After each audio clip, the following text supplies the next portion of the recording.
Bonjour, aujourd'hui j'aimerais vous présenter non pas un kit, mais un jouet. Et pourquoi je vais vous présenter un jouet, c'est parce qu'en fait j'ai été amené à l'ouvrir pour voir si son système électrique fonctionnait encore. J'étais assez rassuré, c'est le cas, mais j'ai été obligé de l'ouvrir et je me suis dit tiens, ça peut être rigolo de vous montrer ce qu'il en est d'un jouet iconique, d'un jouet légendaire, puisqu'il s'agit, vous l'aurez deviné, du Faucon Millenium de Kenner et non pas de Hasbro. Donc pour le Hasbro, on verra ça un petit peu plus loin, mais il se trouve qu'il y a déjà beaucoup de choses à dire sur ce jouet. Et parce que je le trouve tout simplement génial. Non pas parce que je l'ai eu quand j'étais jeune, ça n'a pas été le cas. J'ai attendu bien des années avant de pouvoir l'obtenir. En tout cas celui que j'avais modifié et customisé et repeint. Là c'est pas celui-là, c'est un autre modèle que j'ai acheté il y a 27 ans de ça à Mantes-la-Jolie avec mon ami Fred. Coucou Fred, je sais pas si tu me vois depuis le Mexique, mais donc c'était un lot de jouets Star Wars et G.I. Joe que j'ai acheté dans un dépôt-vente, mais vraiment j'ai acheté ça à un vil prix. Il y avait toutes les figurines, il y avait même les figurines inédites en France, il y avait Jabba, il y avait les mini-rigs, il y avait ce faucon qui était au-dessus d'un gros tas de jouets. Il y avait au moins une cinquantaine de G.I. Joe, il y avait des petits morceaux, des véhicules, les armes, il y avait voilà, le tout. J'ai eu ça pour 200 francs, donc autant vous dire que j'ai acheté ça sans même réfléchir, et j'ai bien fait, parce que pour ceux qui ne le savent pas, 200 francs ça fait 30 €, et vu ce qui était proposé, il y en avait sincèrement pour au moins 100 fois plus. Donc voilà, et pourquoi j'ai deux faucons, c'est parce qu'en fait je me suis dit tiens, ça me permettra de garder trace d'un jouet non modifié, non repeint dans son jus. Et je l'ai retrouvé il n'y a pas très longtemps. J'ai pas retrouvé entre guillemets mon faucon que j'avais eu au milieu des années 80 racheté à un ami, Eric. Coucou Eric si tu me vois. Donc je me suis dit tiens, ça peut être intéressant donc de garder ce faucon, et c'est le cas. C'était intéressant de garder ce faucon parce que comme ça j'ai le jouet tel qu'il était proposé à l'époque. Alors comme vous le voyez, donc ce faucon manque cruellement de couleur. Il est quand même franchement monochrome. J'ai pas remis toutes les vis, donc il risque d'y avoir peut-être quelques petites surprises. Mais déjà pour la surface, on va dire la partie supérieure du vaisseau, on peut noter que nous avons donc l'espèce de radar qui tourne et qui peut bouger, qui est en plastique un peu mou, donc il casse pas. Il y a les canons au-dessus qui non seulement peuvent tourner, mais en plus font un petit bruit, vous l'entendez peut-être. Voilà. Alors là par contre la colle qui a été mise dessus, je ne sais pas si c'était une colle qui était là déjà au départ ou si quelqu'un a recollé la pièce pour que ça tienne mieux, ce qui n'est pas impossible. Mais en tout cas ça a jauni et carrément c'est devenu marron avec le temps.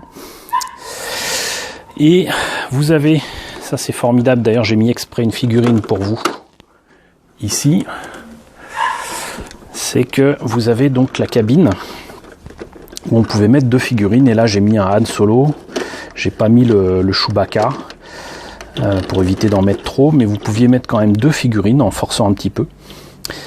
Par contre le faucon que j'ai acheté ici, il manque clairement d'autocollants. Il n'y a pas les autocollants pour le cockpit, mais je sais que dans le poste de pilotage il y avait quand même des petits panneaux. C'était pas très beau, mais il y en avait, et là il n'y en a pas, donc il est vraiment nickel.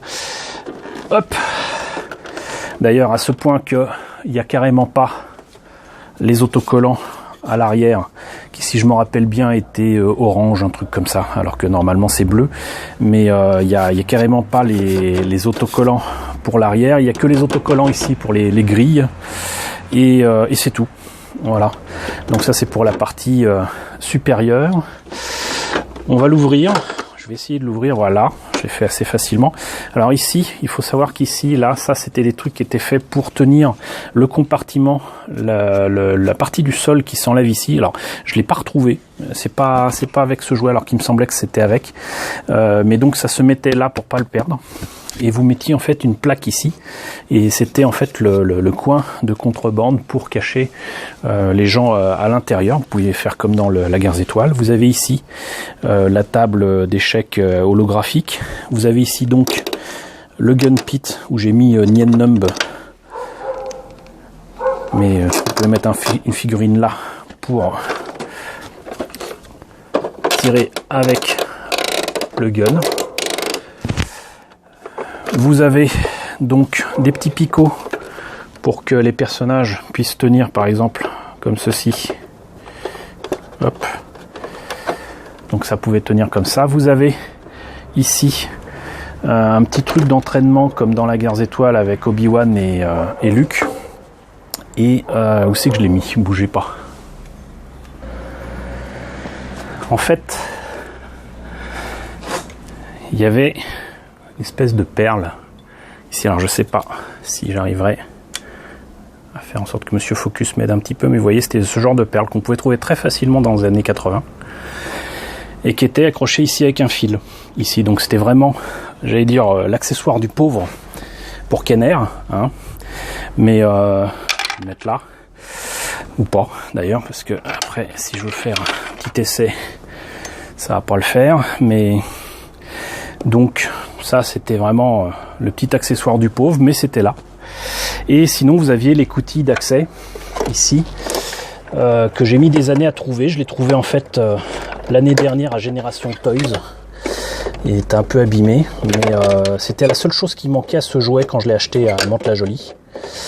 Et donc vous aviez les espèces de pistons là qui permettaient de tenir la passerelle. Mais oups, comme c'est cassé, ça tient mal, donc je vais essayer de le remettre d'aplomb. Voilà. Et ce que je trouve assez formidable avec ce jouet, c'est que déjà, ça n'oublie pas que c'est un jouet, mais en plus, la partie inférieure est assez intéressante, parce que bon, déjà, il y a des détails de partout, mais surtout, les trains d'atterrissage, même s'il n'y en a que 3, parce que c'est un jeu qui a été fait après la guerre des étoiles, hein, pas pour l'Empire contre-attaque, mais cela dit, le jouet restera comme ça pendant bien des années, et je vois ici que donc c'est Kenner. Et le jouet date non pas de 77 bien évidemment, mais de 79, c'est-à-dire que le jouet n'existait pas pour Noël 77 et encore moins pour 78, donc le jouet n'a commencé à exister qu'en 79, 2 ans après la sortie de la guerre des étoiles. Donc ce vaisseau devenu iconique n'a pas existé pendant 2 ans en jouet. Je vous laisse imaginer un petit peu l'état des enfants de l'époque quand ils ont su que au bout de 2 ans le jouet existait enfin. Mais du coup, Kenner a fait quand même quelque chose d'assez formidable, c'est que vous pouvez donc non seulement évidemment rentrer les trains d'atterrissage, ouf, voilà la passerelle qui s'en va, on va la remettre, voilà, mais le train avant, ici, est bien pensé puisque en fait, ça sert de poignée. Et ça, c'est formidable parce que vous soyez comme moi, adulte ou enfant, bah là, vous pouvez saisir le vaisseau et jouer avec sans problème, sans le tenir sur le côté ni rien. Vous avez une liberté d'action avec cette poignée qui est absolument géniale. Ils ont refait la même chose avec la navette Tidirium du Retour du Jedi, ce qui était bien. Mais voilà, ça c'est quelque chose qui prouve que Kenner avait bien réfléchi quand même son truc. Ils ont fait quelques trucs à l'économie, hein, comme je vous ai montré, mais c'est normal puisqu'en fait l'idée c'était quand même de vendre des jouets qui en imposaient mais qui n'étaient pas trop chers. Donc voilà, je sais pas combien c'était vendu en France à l'époque d'ailleurs, mais c'était pas forcément donné en France, mais en tout cas aux États-Unis ils faisaient gaffe à ça. Donc il y a cette poignée que je trouve absolument formidable. Et sinon, ils avaient quand même par contre un gros défaut, c'est qu'ils prétendaient que ils faisaient des jouets électroniques. Et c'est là que l'ouverture de ce jouet va être intéressante. J'espère que ça va fonctionner d'ailleurs, parce que comme j'ai remis les pièces comme je pouvais, c'était pas évident que ça fonctionne. Mais donc vous avez un local, vous avez un compartiment pour les piles. J'espère les mettre correctement. Là ça marque plus, là ça marque moins. Donc normalement vous mettez ces piles là à 1,5 volts des LR14 ici. Vous refermez le compartiment si ça arrive à fermer. Et normalement, alors je sais pas si vous avez entendu, ça a marché un petit coup, mais pas longtemps. Voilà.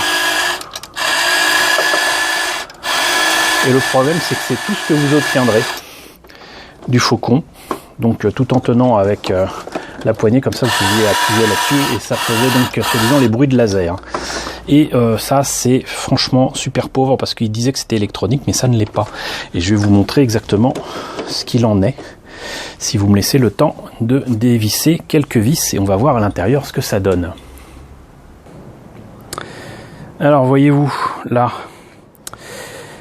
c'est relativement intéressant puisque du coup, déjà vous ne l'avez pas nécessairement vu, mais l'intérieur du faucon c'est un carton imprimé, hein, donc on est toujours dans la logique le moins cher possible et vendre à un prix abordable, mais c'est quand même pour moi en tout cas un peu du foutage de gueule.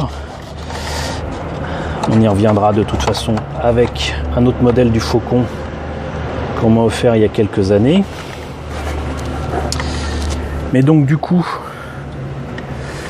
ce qui est rigolo, c'est que même les parties là sur le côté ne tiennent finalement qu'avec très peu de pièces, comme si ça avait été fait pour être amovible.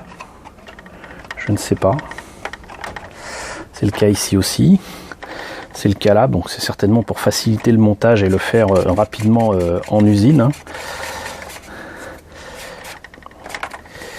Et là, je vais essayer de zoomer horriblement. Normalement, quelque chose qu'on ne fait pas, mais hop là.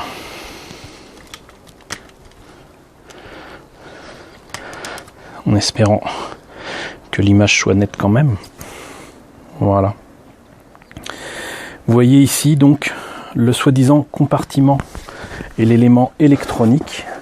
Pas de fil, pas de soudure. C'est des petits éléments en cuivre qui touchent un moteur qui lui-même donc va toucher une petite languette ici en plastoc avec certainement une pièce mécanique prise d'un autre jouet, j'imagine Kenner. Et là, si vous faites ça, vous voyez donc le bruit, soi-disant de laser, c'est juste ce machin-là avec un moteur électrique pour deux piles 1,5 volts, quand même assez grosses, qui frottent sur un bout de plastoc. C'est le seul élément qui me fait dire que ce jouet est quand même pas terrible, mais c'est vrai qu'il a donné beaucoup de satisfaction à des générations d'enfants, dont la mienne.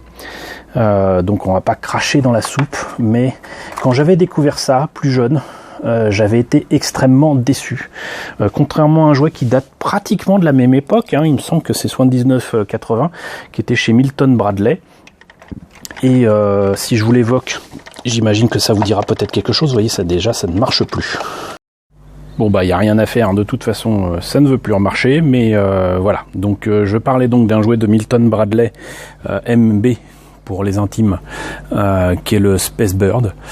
Et je pense que c'est quelque chose qui doit vous évoquer quelque chose si vous êtes né comme moi dans les années 70.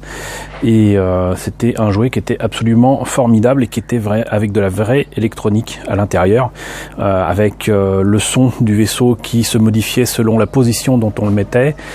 Fallait lui mettre une pile de 9 volts qui à l'époque coûtait très cher et n'était pas évidente à trouver, mais ça fonctionnait d'enfer. Il y avait des vrais LED, il y avait des vraies lumières, il y avait des vrais sons.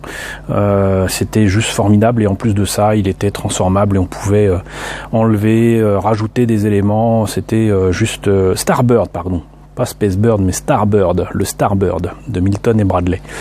Donc voilà, c'était juste pour faire une comparaison avec un engin de la même époque. Voilà, donc c'était évidemment pas le même prix, mais là au moins la notion d'électronique était réelle, elle était justifiée.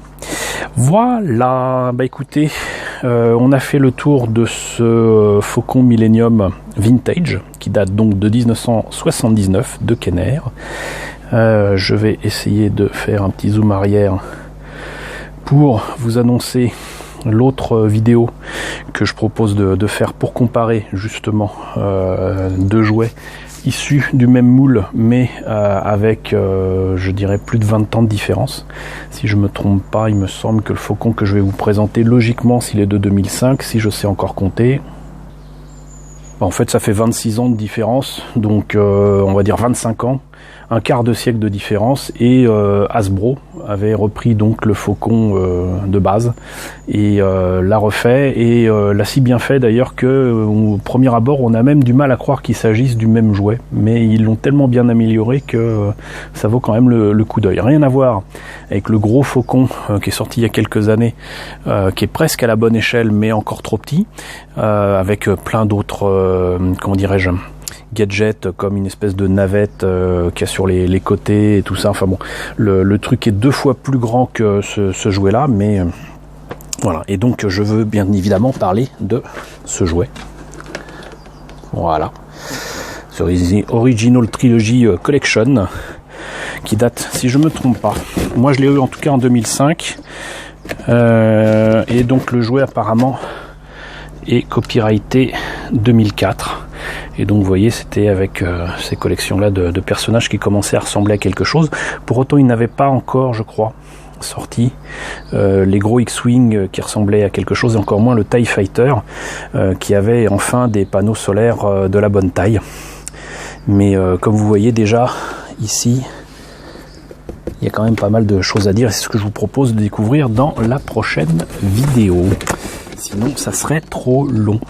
Et bah écoutez, j'espère en tous les cas que cette présentation du Faucon Vintage vous a intéressé. N'hésitez pas à me dire ce qu'il en est dans la section commentaires, à partager avec moi vos souvenirs comme je l'ai fait avec vous, et n'hésitez pas à liker. Les pouces bleus en ce moment, c'est très important. N'hésitez pas à partager, n'hésitez pas à vous abonner si ce n'est pas déjà le cas. Coucou aux nouveaux abonnés qui nous ont rejoints dernièrement. Actuellement, si je me trompe pas, on approche des 1600 abonnés. C'est super cool. Coucou aux grands anciens qui me suivent depuis longtemps. Merci à tous de votre fidélité, et donc à très bientôt pour la présentation donc du Faucon sur le même moule mais différent, fait 25 ans après. Donc ça sera la prochaine vidéo.